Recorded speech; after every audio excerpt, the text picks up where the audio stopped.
than this. I call Mike Sabin.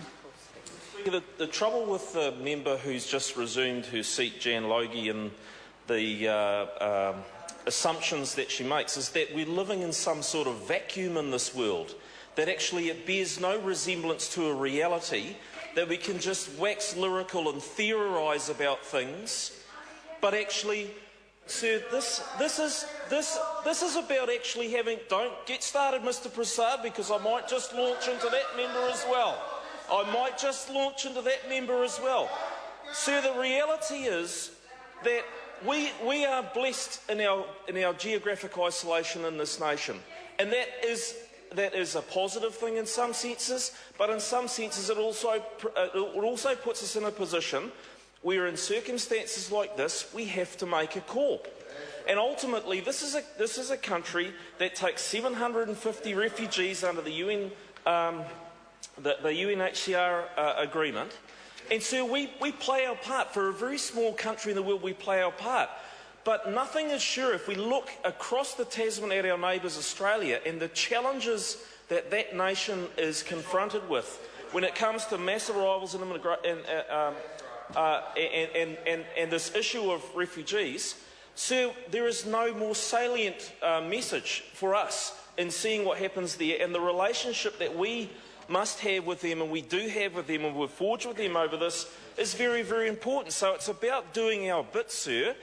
But one thing is for sure, for those members that think, oh, this is ludicrous, it could never happen, we'll never get a mass arrival here, how was this country founded at the end of the day? I mean, did people drop in out of Pluto on a spaceship, or did they fly in a jumbo jet?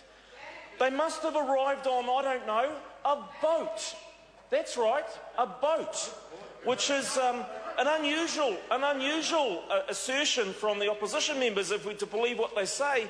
Sir, people have been doing it for thousands of years. The fact that we haven't had a mass arrival to date is amazing, to say the least. And sir, at $50 million estimated for a mass arrival, I would like to suggest that the first people who would be up in arms, who would be on the front page of the paper crying the sky has fallen, turkey lurkey, would be the members from the Green Party, followed very closely by their mixed ownership friends, mixed ownership model friends over there on the Labor benches.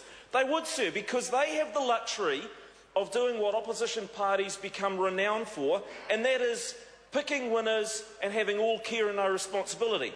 So they want to take a position, but actually they couldn't actually take a stand. They wouldn't be in a position where they could make a decision as a government, because they're only used to saying things that happen in this hypothetical vacuum that they seem to live in. Sir, and this bill is about actually pragmatic deterrences. It's about confronting the reality of the world that we now live in, and I commend the Minister for the work that he's done on this bill, sir. It speaks volumes of actually a government that actually will make the tough calls, and that gets on with doing what needs to be done, sir. And really, again, that's the fundamental difference between this national-led government and what's still languishing on the opposition benches, sir. It's just what it comes down to. Sir, I have great delight in commending this bill to the House. Dennis O'Rourke. Thank you, Mr. Speaker. New Zealand First takes people smuggling and border control very